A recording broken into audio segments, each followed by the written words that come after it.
যোৱা ৰাতি দুপৰত মইনা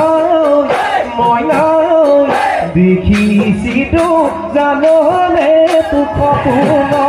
তোকেনো মই মৰম মইনা